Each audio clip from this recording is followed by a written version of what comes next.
We are so pleased to have this event. When Amanda emailed me and we were like, let's do an event, I was like, that's the Grappone family. Everybody knows the Grappone family. And yes, I do want to know how they started. Your family donated an entire building to the college that I went to, and I was like, I want to know more. I want to know more about this family. So please join me tonight in welcoming tonight for Grappone Automotive, the founding. Please join me in welcoming Amanda Grappone Osmer. Thank you. All right, quick sound check. Can Steve Fifield hear me? Is this? I don't think it's on there. Oh, wow. So whoever uses this next is going to want to do some sanitize. I literally have to lick it if I get any closer. Can you hear me if I don't use it? All right. If I get a little bit too quiet, please just let me know. This is not normally a problem for me. I was not going to start without my husband, but he hasn't read the book anyway, so it doesn't matter. Ask him when he gets here what his favorite part was. Okay. So you know it's true, Matt. Okay. Anyway, it's so much fun to be here. This is like having a party with all my friends. I wasn't sure who was going to come, and it's just so nice to see all these familiar faces and tell you a little bit about maybe some things you don't know already. I will start by saying that the book that I wrote was not the book it was supposed to be. I have one of my team members here in the back. Sorry to call you out there, Doug. One of our Honda techs is here, and he knows this whole story. But I meant to commemorate the 100-year anniversary of Grappone by writing a little book about it. And I thought, no worries, just, like 1924 to 2024, what's the big whoop? Like, we'll whip that right out.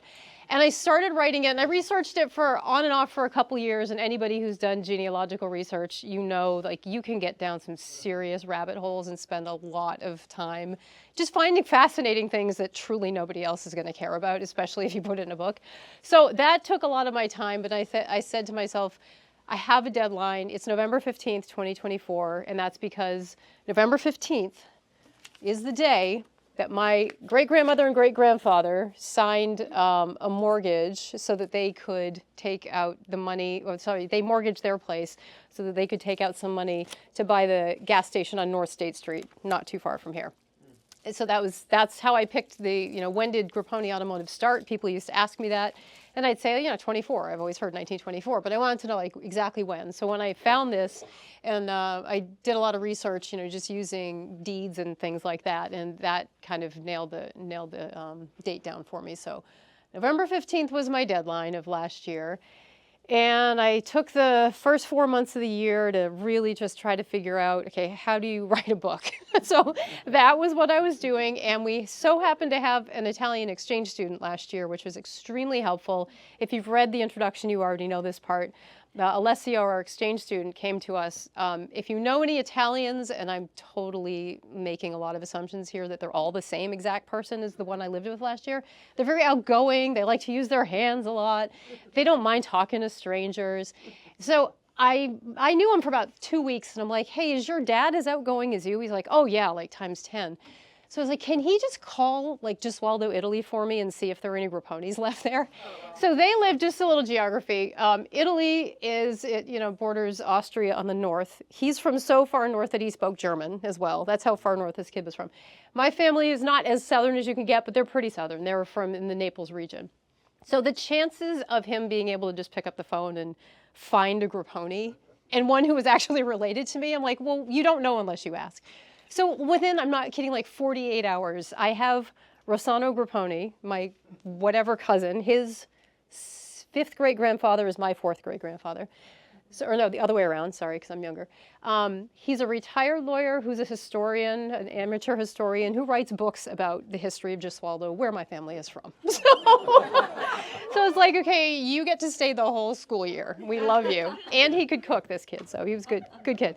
So that's kind of how it got a little bit more serious. And then the other part that if you've read the introduction, you already know this, but, and Doug will know Beth from work. Beth Bassett is, I call her Super Beth. It's in the book because anything you need done, Beth just figures it out. She gets it done. I think her technical title is executive assistant, but her real name is Super Beth. So one day she came to me, and I didn't bring it. I should have. That was silly of me. But she came to me and she's like, go look on your desk. There's something you're going to want to see. This was probably back in 2022 when she brought me this. And I went to my desk and it was just a very innocent looking manila envelope. And I open it up and it's a photocopy of somebody's handwritten something, their thoughts or whatever. And so I start reading it and I realize, like, this is my great uncle James. So if anybody knew my grandfather John, that was his brother. Uncle Jimmy is what I call it. I called him when I was little, and he died a long time ago, so he's always been Uncle Jimmy to me. And it turns out that out of like almost literally nowhere, this 38-page diary of memories written in 1977 just appeared in Beth's office. I was like, Beth, where did this even come from? Because we did this massive renovation back in 2012 at the Toyota building, if you've seen our corporate headquarters upstairs. And all of the furniture, like the whole building was gutted, everything was new. So when she took over this job from somebody who had been doing it from before her, she was going through stuff and organizing, and that's when she came across this. She's like, Amanda, I don't know where this came from. It doesn't make any sense that it's here. Jimmy's been gone for ages, and he and my grandfather had a pretty famous separation of ways, if you've been around long enough to remember the Concord Monitor front page articles about the Grappone feud. That'll be in the second book. And so I called my dad. I'm like, well, my dad must know. Somebody in the family has to know what this thing is. And so it turns out my dad has no idea what I'm talking about. So I transcribe the whole thing. I type it all up. I send it to my family. I'm like, anyone? Like, crickets. Nobody knows. Nobody still knows where this came from. So Uncle Jimmy's diary, as what I have come to call it, you'll see it peppered throughout the book, little statements of his. It basically told the story. He and his sister Helen appear to have sat down together one day in October in 1977 and just wrote every memory they could think about from day one. And like the nuggets that I found, I can't even tell you. I had no idea because my grandfather died in 2012. So even if he told me a lot of stories, but to fact check and to be able to go back and say, I think this is what he said. But and again, this is one person's or two people's versions probably, because it was Jimmy and Helen. But it's just their recounting of what was it like in the early days. What was it like when they bought the gas station? What was it like when they found out the guy who sold them the gas station had planted all the receipts? They weren't even real, like there was no business. It's like, as one example. That's in the second book. I don't want to give it all away. So when I say the book that I wrote is not what it's meant to be, it truly is not, because it stops at 1924. And I realized a couple months into writing it that there is so much backstory to even get both sides of my family out of the hills of southern Italy on boats into America, passing through in New York City, not Ellis Island, interestingly. You'll have to read the book to find out why. And if you haven't purchased your copy, I'm just kidding. Fourth generation car salesman. I can't help it. All right, so I get that far, and I'm like, okay, so they get to New York, and these two, I never had any idea, these two families, Grappones and Orlandos, and forgive my horrible pronunciation, I'm not going to torture you with my Italian, they came to the U.S. about 3 months apart. And they didn't know each other, as far as I know. They were from about maybe 15 miles apart in the south of Italy. But they and the rest of southern Italy was coming over at that time. So they managed to basically run sort of concurrent lives, different industries. One, they were from stonemason lineage, and the other one, I don't know, they were peasant farmers, but they ended up going to the candy business. So I have a relative in the Candy Hall of Fame, so if you need an extra autograph at the end of the night for that, I'm happy to do that. So I learned a lot about these two families, and I thought to myself, like, I can't start at 1924 because, God, that does such a disservice to everybody who spent the grinding years of poverty just trying to figure out how to get on a boat and how to get here and how to make enough dollars to rub together so that they could eventually come up with enough to buy the gas station, which purportedly did great business up on North State Street. So that's the kind of the how of how I managed to get to a book that ends where my family story kind of begins. And yes, I am working on the second book right now, and it's an undertaking because that is actually 100 years of stuff. So if anybody has stories, I would love to hear them. I'm starting to collect all these. So that's the book that I ended up writing, and I will credit my husband for about first week of April when I was like, this thing is like, I have to be done this by May 1st so that I can edit it. I had to, reverse engineer getting it in people's hands on the 15th. And if anybody here has written a book, there's all kinds of stuff that happens in between that's not supposed to, and the editing process and the printing and whatever. So my husband, the first week in April, he's like, if this is such an important project, why are you trying to rush this? Because I had broken it down with the help of my brother-in-law, who's like, so you need to basically document 1 decade per day in the next several weeks in order to get this done. And I was like, well, when you say it that way, it's sort of impossible. So then my husband, Tom, was like, you know what, it's too important to rush this. Just do the first book, let it end where it naturally ends. So that's the book that you have in your hands. So that's that. For fun, and I'm happy to pass this around because it's all framed and everything. This is from 1929, a receipt for somebody who purchased let me get this right. I did not put my glasses on. It's a car of some sort. Hold on. Somebody's going to read this and tell me. Jim's going to read it. Jim has his glasses. There we go. How much did they pay for it and what was it? Let's see. Price of car, $1,085. Interest charged by bank, $1. An allowance on account of old model, $100. Allowance of Dodge sedan with a maker's number, $410. And so that left payment by cash of $250, balance by note, $326. 5 notes at $28 each. I'd like to duplicate this. Yeah, that's right. Tomorrow. Right, yeah. 5 notes at $28 each, dated 1 month apart, with the understanding that interest will be paid at maturity, total of $140. One note on 6 months' time, with the understanding that $28 will be paid on same at maturity, plus interest, $28. Balance to be paid in notes as follows, a total of $158. You get the idea. Yeah, Okay. Yeah. I'm going to pass this around. Feel free. And that's probably the oldest, thank you, Jim, the oldest receipt that we have from Grappone, our Grappone and Sons, maybe is what it was called back then.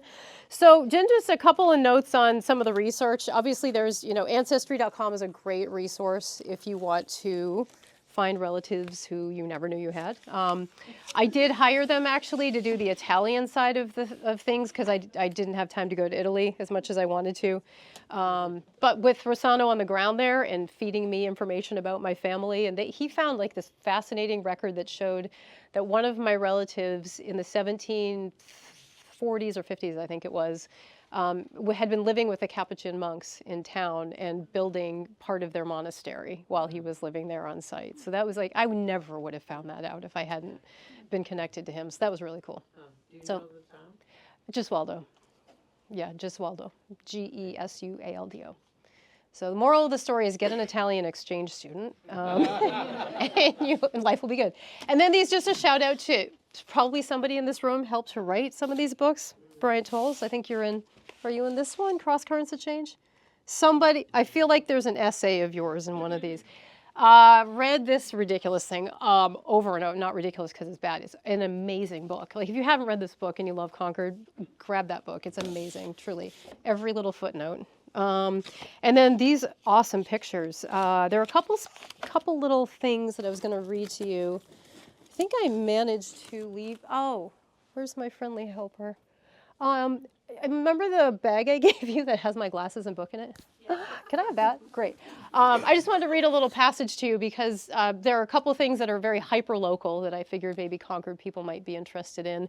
One of them is if anybody's heard of this, I'll be surprised, the New England Cable Factory used to be, we all know it as the Ralph Pill building now. So back in the day, anybody know what it was originally built for? Shoes. Yes, Porter's Shoe Factory. And Jim gets an A+. Andy sits in the front of the room. I'm waiting for the apple to come out of your pocket. So Porter Shoe Factory was built specifically, that building was built so that, thank you so much, that a shoe factory would come here, and they did, and they were very, very successful. They had They had a really good business until things like cars became more popular than things like shoes. And New England Cable served the purpose of creating all sorts of components for cars. So my great-grandmother, who's on front of the book, Emanuela is how I was always raised, hearing her name. It's Emanuela is the Italian. But Emanuela and two of her daughters, they had 7 surviving children. 2 of the daughters worked at New England Cable, actually making components for Model Ts, which makes me about as tied to Ford Motor Company as you can get, because she and the daughters were working to supplement the income of Rocco, who was a stone cutter. That's how they ended up in Concord here, was the Rattlesnake Quarry. Rattlesnake Hill Quarry, and they made as much money as they could to help buy this gas station. So the Grappone ladies were hard at work down at what we now call Ralph Pill Building, making components for Model Ts, and Rocco was on strike again. So Rocco is an interesting character. As I tell people, I've been doing a lot of research with the express purpose of trying to find something to like about him. And man, does he make some bad decisions. But it's all right. It's all right. I'm going to just read you a little something about New England Cable. If you're in read-along mode, I'm on page 150. So this is just a little section about the work that they did, it was very, very hard to come by information about this. I'm really hoping one day I'm in a group and somebody's like, oh, I know all about that. Come to my house and see my documents. Like, New England Cable is like this ghost company. It's almost like it never existed. But there were so many tiny little factories that popped up around the country in support of the automotive industry. And they were like little specialty manufacturers. And then when they were gone, they were gone. So I'll just read you what I know about it.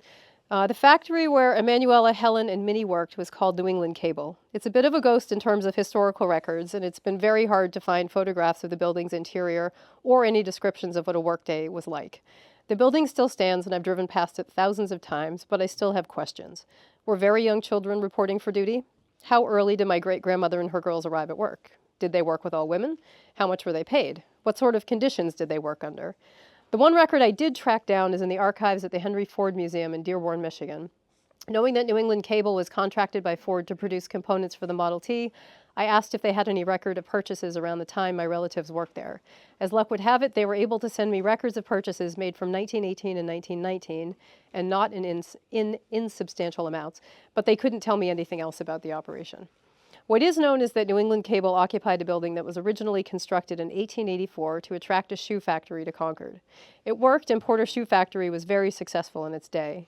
At one point, it turned out 2,500 pairs of shoes each day, and they were shipped within the United States and to Mexico and the West Indies. When the Grappone gals punched the clock, though, the demand for locally manufactured shoes had given way to the demand for components for automobiles. The exact years that Emanuela and her girls worked at New England Cable are unknown, but it would have been starting around 1921. That year, Helen was 16, her little sister Minnie was 13, and their mother was 39. On a quest to finally free Rocco from the stone sheds, the Grappone ladies did their part to save money so the family could start another business, this one having nothing to do with granite. Does anybody who's read this remember the other business that they almost maybe went into before they bought the gas station? Okay, spoiler alert, it was a piggery. Yep. They said just outside of town, and so I'm trying to find, I'm sure there were plenty of them, and I don't know that I'll ever be able to know which one in particular. There was a bigger one at Boscawen, I think. But that's straight from Uncle Jimmy's diary. He said, next we looked at a piggery, and that didn't pan out, so we bought the gas station. And every time I read that, I think my daughter's going to kill me because she's studying sustainable agriculture at UNH, and they picked the wrong thing. So she could have been a fifth-generation hog farmer. So the other reason, and I don't want to give away all the fun stories in this book. However, I will say that one of the things that really led me to wanting to dive deeper and to get the actual answers was a story my grandfather told me many times, so many that it felt really true, and it just became part of my story too, which is that his mom's dad, so my grandfather's grandfather, was kidnapped in Italy by the Black Hand Gang. And that's why they lost everything because they had to ransom him. They fled for the United States after the kidnapping and the ransom. So I was like, that's a great first chapter. So tell me more. So as it turns out, there are stories and then there's a paper trail. So I did as much research as I could to try to figure out historically, would that have even been a thing that was happening in Italy? Like the Black Hand. And when he said Black Hand, I was like, I think the quote in here is a lot of hearty teenage eye rolling, because I was just like, come on, you make these things up. Like, you're just telling grandpa stories. But the Black Hand they were real and they were awful. They were terrible. If you know anything about the Black Hand's activities in the United States, they're most well known probably for setting fires to businesses of people who they were trying to extort, who refused to pay them. They kidnapped kids. They killed them when they didn't get paid for them. I mean, they were seriously bad actors.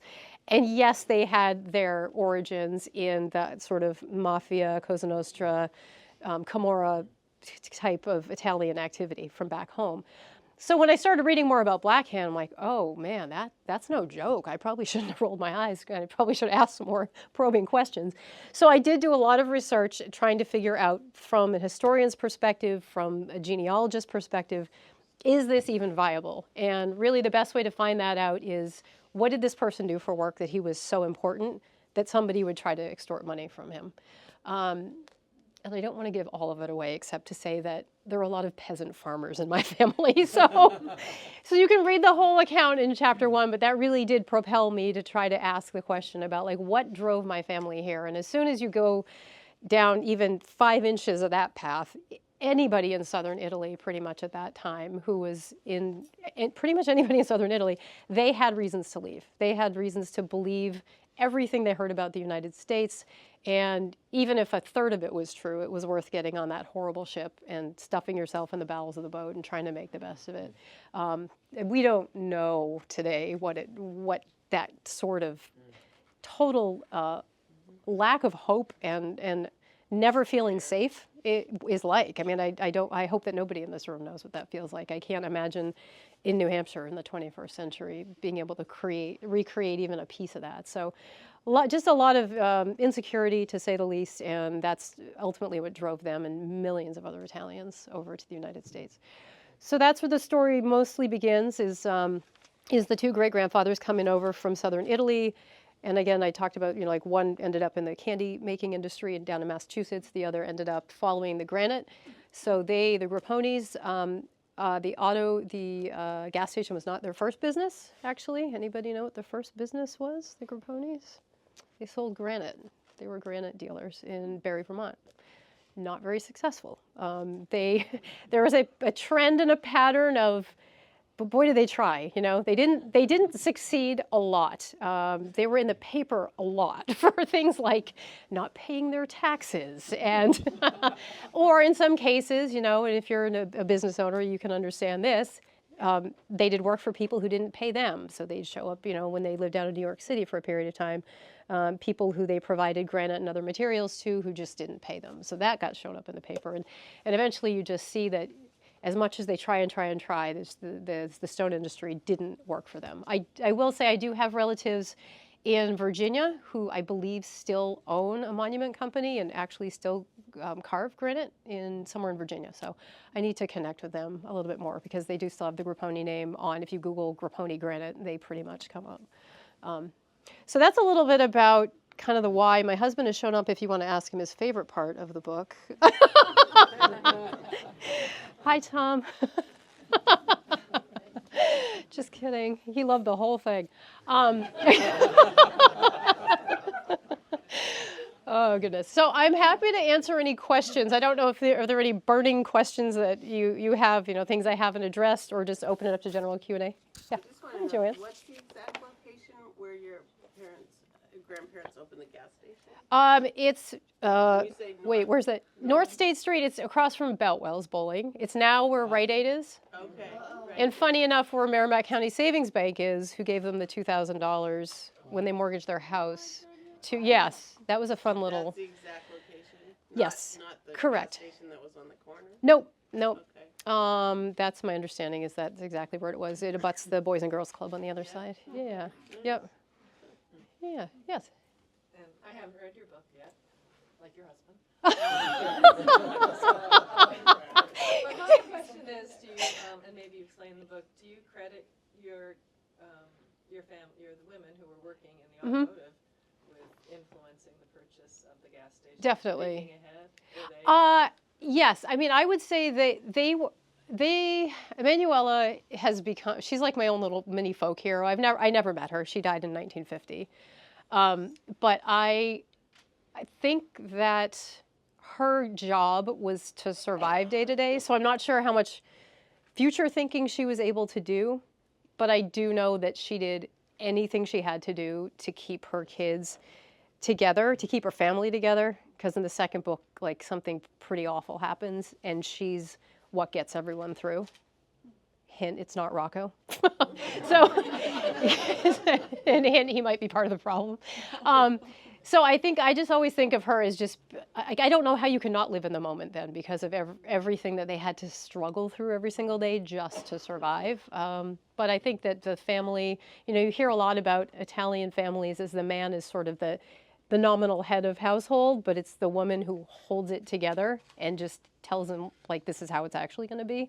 And that, from researching that and from hearing stories from my grandfather, it seems like that's how it was in their family. But I credit them all for, every single one of those kids worked to make something of the family. And comparing them to other Italian families, there were a lot of Italians. They were illiterate. She was illiterate. When she signed this, it's a letter X. She couldn't write even her own name in Italian or English. She was illiterate. So I just have a lot of respect for the fact that everything they were up against, and with so many other families choosing to remain really isolated and just stick to themselves and not branch out and not learn English, and they did everything they needed to do to try to assimilate, I think, the best they could. I'm putting words in their mouths. I don't know exactly, but that's what it feels like to me. And I just think that the women, they took to, women here are able to be educated, women here are able to have jobs that pay money, that are not just, tied to a field or a dining room table or whatever, and they grabbed it by the horns, man.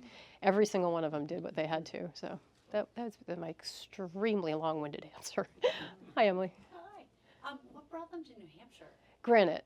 It was so, okay. Yeah. So he had the skills. Yes. Stone cutting and that kind of thing. Yes. I should say it's not quite that simple of an answer, but it's mostly granite. They arrived in New York. I don't know how, Vincenzo is Rocco's my great-grandfather. Vincenzo is his dad. I don't know how Vincenzo died. Mysteriously, he is reported to have died a couple years before he arrived. So it's like you find these records and you're like, hot on the trail of, what the hell's that? I can't make any sense of that. So when Vincenzo came, I don't think he lived very long after he came to the U.S., but his son, who he brought with him, was the second oldest son. The oldest one stayed behind, it appears. He managed to get two of his other brothers over, Rocco being one of them, and they started these businesses together. And so they started in Quincy, where there's a big quarry down in Quincy. They were in New York for a while, and then they went to Barre, Vermont, which is the granite capital of the world, so obvious place for an Italian. Although, interestingly, most of the Italians there were Northern Italian, I learned. So they were, the Southern Italians kind of had their own little thing. And if somebody asks me a particular question about what didn't make it into the book, I'll tell you a story, but I don't want to get sidetracked. And so they went from Vermont, and that's where their first business didn't make it so well, and they fell apart, and they went back to New York, and then New Hampshire eventually, but only Rocco, not his brothers. The brothers stayed in New York. Yeah, but definitely he was like, that's what he knew. He didn't quarry it. He actually was a stone carver. A lot of the Italians they're very artistic, apparently. Something I guess skips certain generations. But he carved the headstone. So his 2-year-old son, they had a son on page, oh gosh, what page is it? If anybody finds it before me, let me know. I was trying to find picture the headstone of their little boy who died in Barre on his 2nd birthday. And I have to believe, I have no proof of this, but I have to believe that Rocco carved that headstone. And so if he did, I'm guessing, unless he carved his own, which a lot of these carvers did, they had them ready to go. But shoot, I'll find it eventually. But yeah, so I think, oh, there it is, page 101. it's like not much to look at from here, but James Grappone. The other thing they did is they always reuse names. So baby James died, so the next boy was James, which is my Uncle Jimmy. So this which if you're going to do genealogical research, just bear in mind, like they will recycle. So that's the headstone, and that's up in Vermont. I found that last summer. Is there different pagination? Oh, you know. 'Cause Oh, here's- I think I have mine's like. on 102. I think I have the crappy version. Okay, well. I have the version that nobody's allowed to see because the margins aren't right. Okay, you're right. 102. 102. Thank you, Jim. God, thank God you're here. Okay, page 102. If you want to see a picture of the headstone, yes, and I have lots of other fun headstone stories, but I don't think I have time. Hello, how are you, friend? Good to see you. See you as well. So, two-part question for you. Just curious that in doing all this research and building such a, big research to write this book, what most challenging and what is most joyful or meaningful? Oh, I like that question. I think it's the same thing, which is the research part. And it's challenging because I did not know. I knew I was a dork, but I did not know how much I could research. Like, ask my poor husband and people who live with me. The number of books that I read just to try to paint a picture of what was it like in Concord in 1900, or, the newspaper articles, newspapers.com, man, that is a website. If you want to lose a few years of your life just by scrolling, like that is fascinating. Just digitize hundreds of years from all over the world, digitize newspapers. So easy to read because you can blow it up and you can actually see what it says. It's very exciting. So that was a challenge because I didn't have a research assistant. And I just wanted to keep learning more. So at some point, shutting myself off from the research was the hardest part, but it also brought me untold amounts of joy and stories that probably nobody else wants to hear. But every night I'm like, did you guys know? They're like, no, not really, but Mom, for real. I'm like, okay, great. But it's so interesting. Yeah. Anything super surprising to you? That's the last question. Super surprising. I did find out about a suicide in the family that it was a relative, one of the three brothers who first came to the U.S., Rocco's brother, Carmine, we would call him Carmine. It's Carmine is how you pronounce it in Italian, but Carmine came here in the U.S., was known as Charles, and in my mind, I allowed myself to think that he and his sweet young bride just had the greatest life, best marriage, because their names, like I see their names, I'm like, Pasqualina, what a happy woman. Like, why would I think that? Like, she clearly wasn't. So I'm not going to give it all away because her story is super tragic. But it turned out, I was at the Quincy Public Library doing research, and one of the librarians there was very helpful in digging things up for me. And she came over and she's like, I don't know if this is helpful, but here you go. And it was actually Carmine's death record. And I was reading it kind of line by line, like what year and all this stuff and all this. And at that point, I had come to know him a little bit because I knew the journey he made. I knew how he got here from Italy. He was the last one to arrive. He was kind of like the baby of the family. And I just had this, for whatever reason, kind of this affection had developed. And I wanted him to win. I so badly wanted him to win. And it turned out like weird stuff happened with his wife, and she ends up in a place that nobody ever wants to end up. And again, it'll be in the second book. And his death record, I was, as I said, reading it line by line, and I think I swore out loud in the library, which you shouldn't do. But I was so shocked when I saw a cause of death, and it said strangulation. So I immediately am like, oh, cool. Well, the Black Hand, obviously. Like he was taken out, by a gang. And it was, and I noticed after there are all these little boxes you can check, and one of them is suicide, and that's the box that was checked. And so then, of course, I'm like, okay, so that happened on that date, and who was the informant? And the informant is a son who had died, but I'm like, but they reuse names, so like, who's this kid? But he didn't have him with Pasqualina, so there's some other lady on the scene, but they're still married. It's a whole thing. Anyway, it was shocking to me to imagine him in his last moments taking his own life, and it was so sad. I was so sad for days. I was like, I've never even heard this person before, like 2 days ago, but it just hit me in a really strange way. Yeah, that's how personal it gets when you start, I think, really looking into like the struggles that people go through every day just to get by. You know, like it's bad enough that you had to leave southern Italy, but then you come here and your business fails and your wife, this thing happens to your wife, and then you kill yourself. And it's, yeah, so that was a sad one. Yeah. Yes. To go way back before you even said I'm going to write book 1 and book 2. Yeah. Obviously, running whatever Grappone dealerships you've got now, obviously with your family and the board, what was actually the determining factor on why you decided you ever even wanted to research everything Yeah. and write 2 books? So I wanted to write one very comprehensive, extremely long book. And then, so the 2 books really is just a function of I ran out of time last year. So that's the only reason why there's 2 and not one gigantic one. So you're welcome. And then like 6,000 pages later.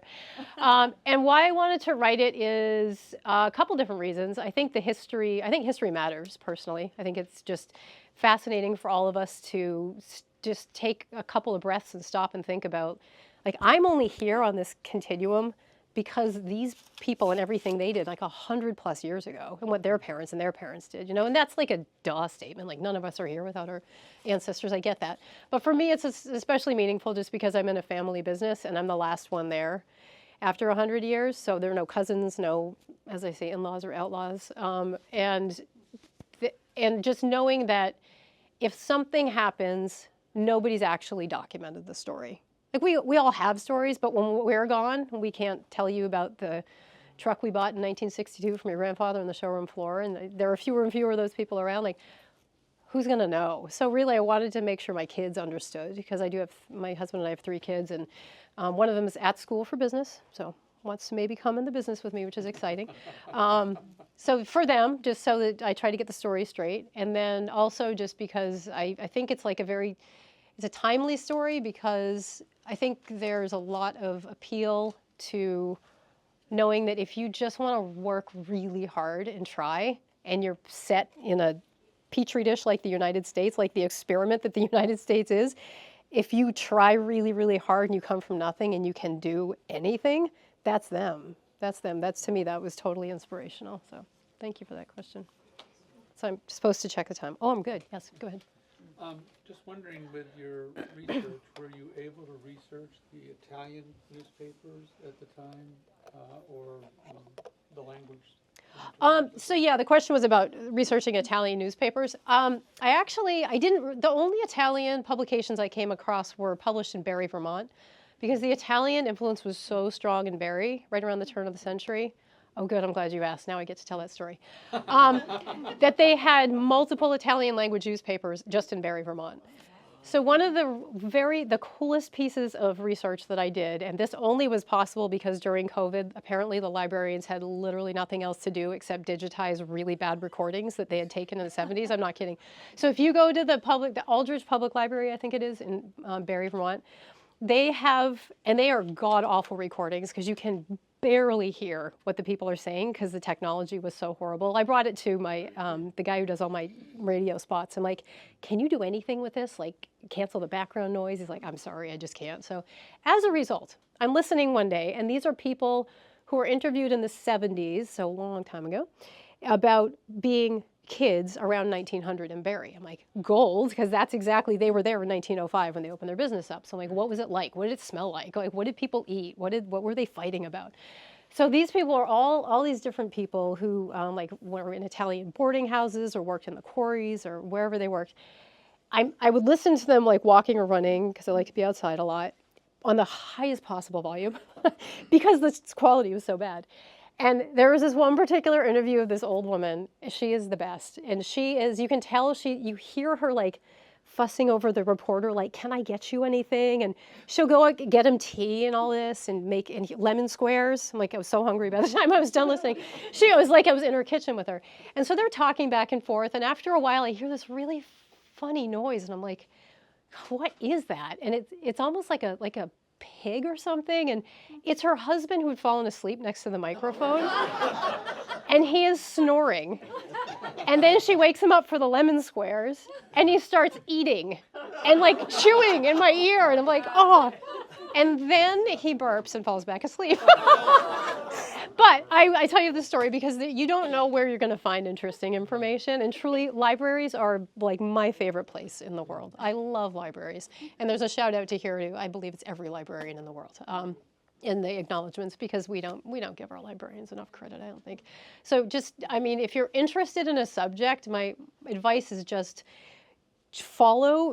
blindly follow wherever you're going, and it will lead to something else interesting. I don't even remember how I found those. I think it was because I wanted to contact somebody at the Aldrich Public Library, and I just saw like a tab that said old recordings or something. I was like, oh, what's this? And so yeah, good dose of curiosity, and that was some of the most fun I had, was listening to the old timers. BJ. Because I have an electric vehicle, I appreciate that there's a charger at Grappone 4. Thank you very much. Thank you for the advertisement. But it's hard to find that stuff, and it makes me think about the early days of gas stations. Yeah. 1924, is that one of your rabbit holes to go down? Like, when did they start, and how did they know what to do, and what they could have? This is how you know. I have two books that make me a hero in my daughter's eyes. One is called Motoring, The Highway Experience in America, and its companion volume, The Gas Station in America. No joke. I read through that book and I was like, you don't say. It was fascinating. But yeah, so great question, because gas stations were like, if you think about it, livery stables were the thing. Like everybody had horses forever, and they needed a place to get whatever they needed for their horses overnight or just on the road. And Route 3 at the time, so 1924, for those of you who don't know, the interstate system was nowhere around. Like it was not even, nobody had thought of it at that point. It was not until late 50s that actually 93 came up through New Hampshire. So Route 3 was the main drag. And actually I have a little blurb in the book about that's Walker Street. Let me see if I can find it real quick. Yeah, I'll just read this real quick because this answers a couple of questions. I think, wait, glasses. It's either this or a separate part. If this is not the, oh yeah, this is the part. It's almost like I didn't write this. Okay. Finally, in 1924, the Grappone family had saved up enough money to seriously consider going into business for themselves. I'll let Uncle Jimmy and Aunt Helen tell you about it. This is from their diary. You have already heard this part. It was about that time that stone cutting was a depressed business, and we decided to go into business. The first thing that came to our thought was a filling station. After much discussion and looking, we first were interested in a piece of property some miles out of town that didn't pan out. Next, we were to look at a piggery. However, we didn't make out. A brief interlude here to tell you that each time I read those words, I reflect on what my life would be like, not as a fourth-generation car dealer, but as a fourth-generation hog farmer. Our daughter Mary, who's studying sustainable agriculture in college, may wish her great-great-grandparents had made a different choice 100 years ago, but it wasn't to be. Finally, more than 20 years after cars had joined horses on the back roads and city streets of America, Rocco, Emanuela, and the Grappone children were about to tap into the automobile craze once and for all. Half a mile from 55 Walker Street, that's where they lived, land speculators Ruth and Harry Welch had property on a filling station up for sale. Stop it. Was she one of your patients? She owned 30 Pines. She owned everything. Yeah, the Welches were land speculators, I think. Yeah, she's still living? No, there's no way. Okay. No, she's 604. I will talk to you after. Yeah. It was on North State Street on the border of Fosterville. Who are my Fosterville people? Anybody in the room? No? Oh, another fascinating part of Concord's history. Not because foster children live there. That's one of the myths. It's because somebody named, what was his first name? Reuben Foster, saw the need for basically workforce housing up by the quarries and relocated all kinds of cheap houses, and cheap and also not very nice houses, into a section, just a couple block section, Granite Street, where that is now, up past Granite State Naturals, health food store, and built Fosterville. So anyway, that'll be in the second book. Okay. It was on North State Street on the border of Fosterville, the part of town where, at least in the coming few decades, most Concord residents left you alone if they knew that's where you were from. I have that on good authority from people who grew up in Fosterville. One of them named Foster, who lived on Foster Street. He's like, and whenever the police picked me up, they never believed I was little Mr. Foster from Foster Street in Fosterville. They thought he was messing with them. It was also in the state's main north-south thruway, State Route 3.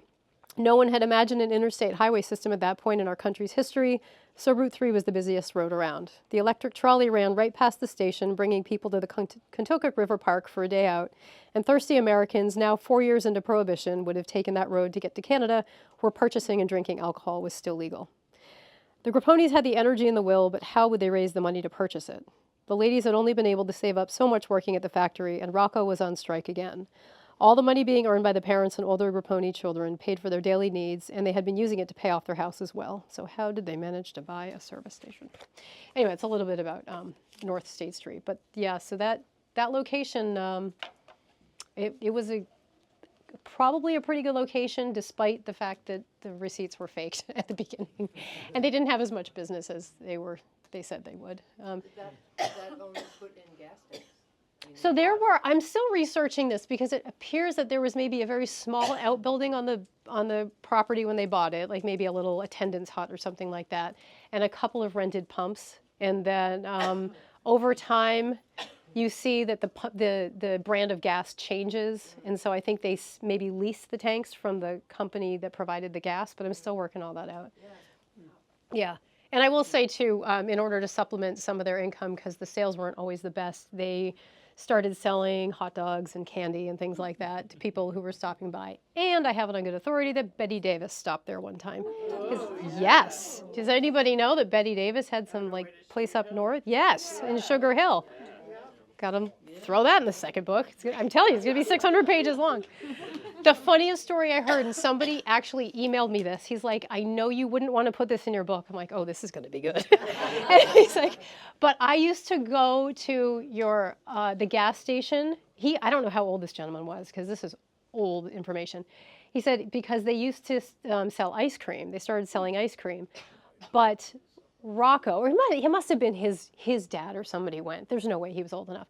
So he said Rocco never washed his hands. So he would just start serving ice cream with the gas and the grease and oil all over him and stuff. And so that didn't last for very long. But it's so funny because when I ask people what Grappone stories do you have? It's usually about a car or whatever. But this was a really funny one. So yeah, I encourage anybody who has stories, please send them to me. I would love to try to include them in the next book, because it's just, this is why I do this. It's so much fun to reconnect the community over all these old years and old stories. But yeah. In the first year of selling cars, how many cars do they have to sell in a year? Very few. I wish I had Uncle Jimmy's diary with me. It's not in this book. It'll be in the next one. Like a handful, not a lot. The very first distributorship that they had was Oldsmobile.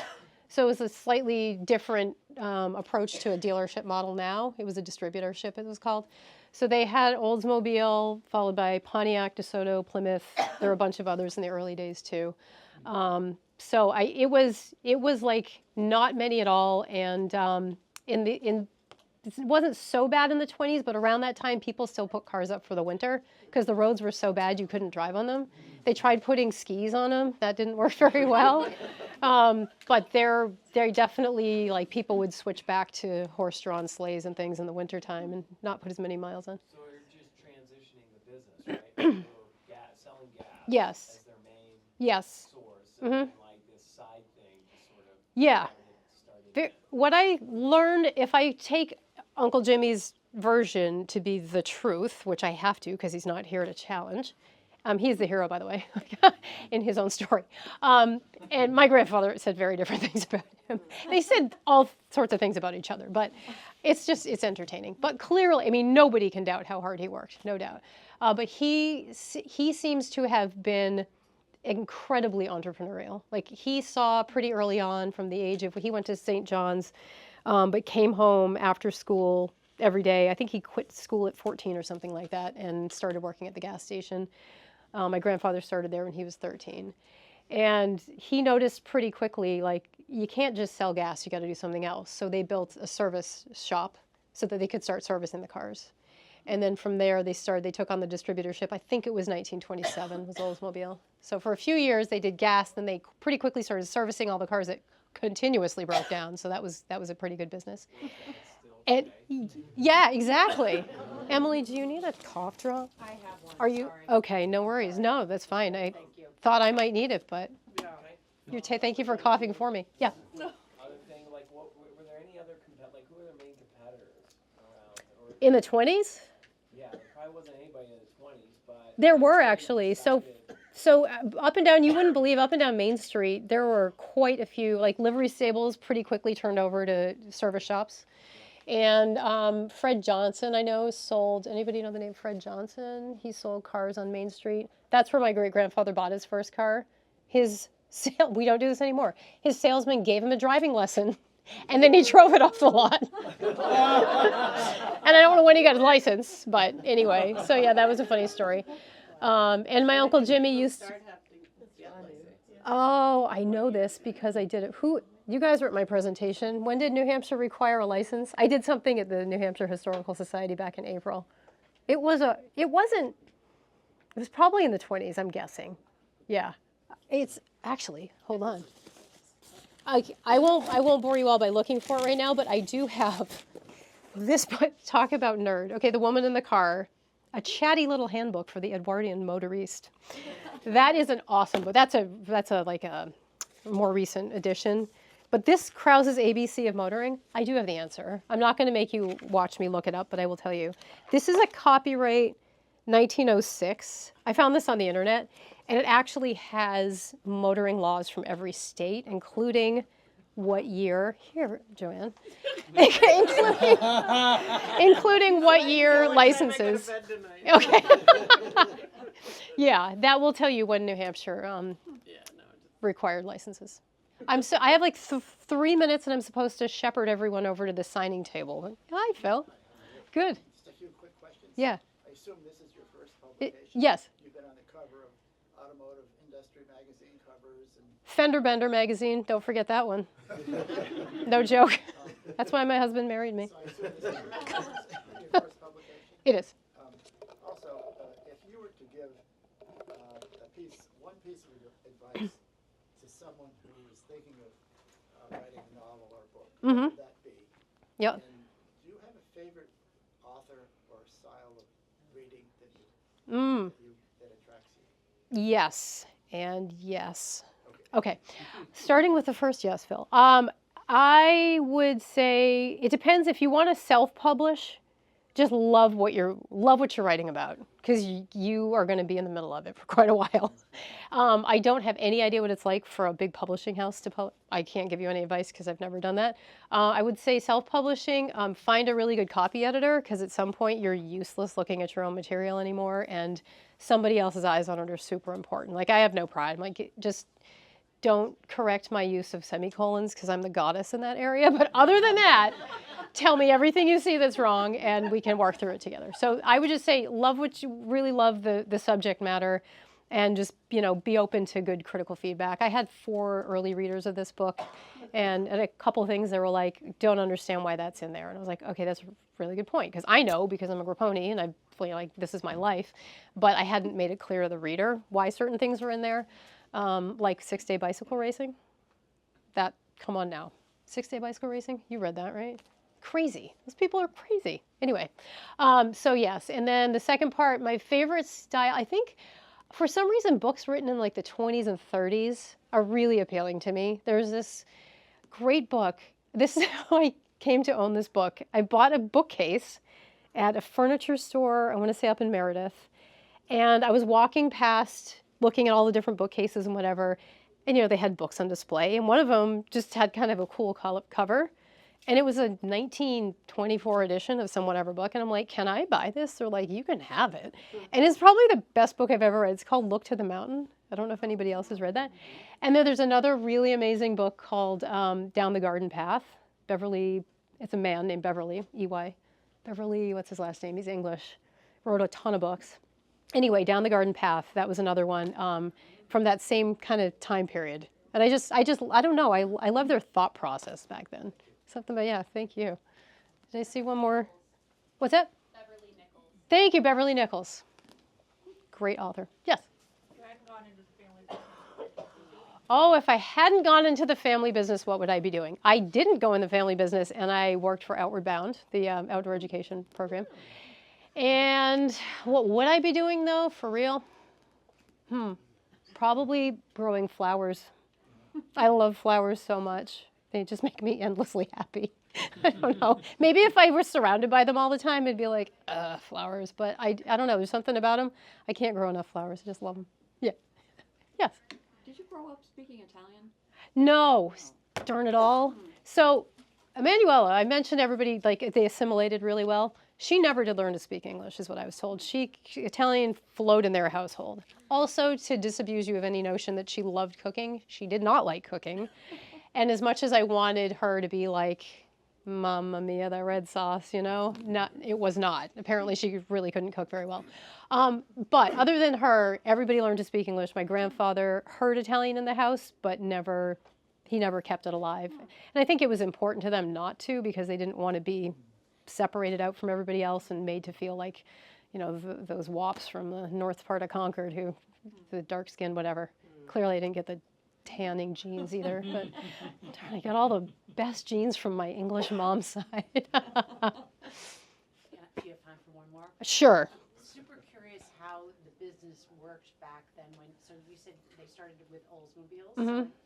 So would Oldsmobile loan them the inventory and it would just sit on the lot until they sold it? And then As far as I know, I don't know about the percentage part. I do have to do a lot more research before I get into the second book about how that all worked way back then.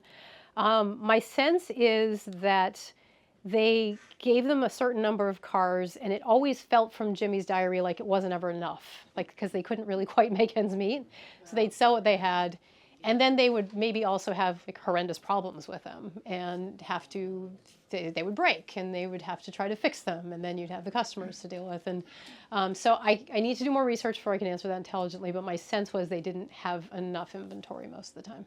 It just must have been huge capital that you would have to start selling cars. Yes. You know? Yeah, and I think they pretty quickly started selling used, is my understanding, because that was another way that they could have some kind of inventory and not have to pay so much for it. Yeah. Yeah. You'll know more as soon as I do. I will tell you. Yeah. I'm supposed to shut it down and go sit at the table with a pen. Follow Steve. I'm happy to stay later if people still have questions, but I really appreciate everybody's time. Thank you for coming out tonight.